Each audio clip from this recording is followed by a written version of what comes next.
Shavua Tov. I hope you had a beautiful Shabbos Chanukah.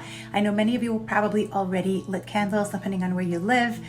But here's the good news. The power and the prayer for each night of Chanukah also continues throughout the next day. So it's not just the fourth night, this is also for the fourth day of Chanukah.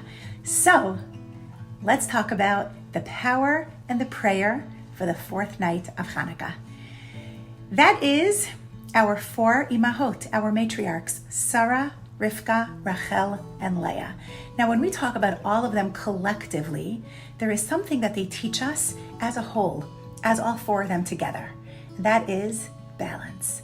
Avraham, his main mita was chesed, so he married Sarah, whose mita was gevura.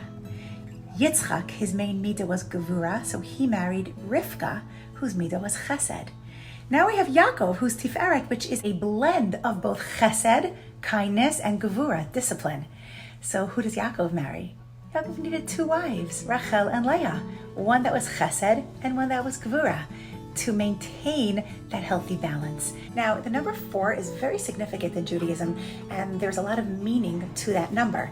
Just to name a few, there are 4 faces of Hashem's Merkava, 4 directions in the world. The Pesach Seder is all about the number 4. We have the 4 cornered garments. We have 4 seasons. We have 4 elements. And there's so many more. What is the significance of the number 4? The 4 is all about balance. Then we have the 4 dimensions of a human being. The physical, the emotional, the intellectual, and the spiritual. So now, I want you to pick up your dreidel and look at the 4 sides. We have Nun, Gimel, Hey, and Shin. And when we spin the dreidel, we are encompassing all 4 sides together. Now, what can these letters stand for? So Nun is Nafshi, Gimel, Gashmi, Hey, Hashem, Shin, which is interchangeable with Sin, Sichli. Nafshi is the emotional, Gashmi the physical, Hashem the spiritual, Sichli the intellectual. And when we spin that dreidel, that's what we're doing. We are creating a balance between all 4 dimensions of self.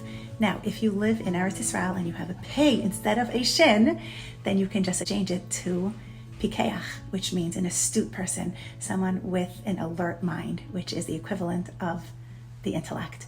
We all strive for a well-balanced life, but a well-balanced person is someone who maintains equilibrium in all aspects of their lives. It's someone who lives in a stable state of mind, emotions, and spiritual and physical well-being. So if you feel that there's something in your life that's just not working out, there's an imbalance somewhere, if your life is spinning out of control, if you can't get a grip on something, if you just feel off, this is the moment to stop and think, is there any of the dimensions in my life that are imbalanced? Am I neglecting my physical state? Am I putting too much emphasis on my emotional state and not enough on my spiritual state? Too much on my intellectual state, not enough on my physical state? Too much on the physical, not enough on the emotional, not enough? Where is there an imbalance? Maybe I need to maintain a healthier lifestyle and take better care of my physical health. Maybe I need to spend more time with friends. Maybe I need more intellectual stimulation. Maybe I need to grow a little bit more in my Torah and mitzvos. Where is there an imbalance between any of those dimensions in my life? Once you figure out where the imbalance is, then you can be more attentive to it.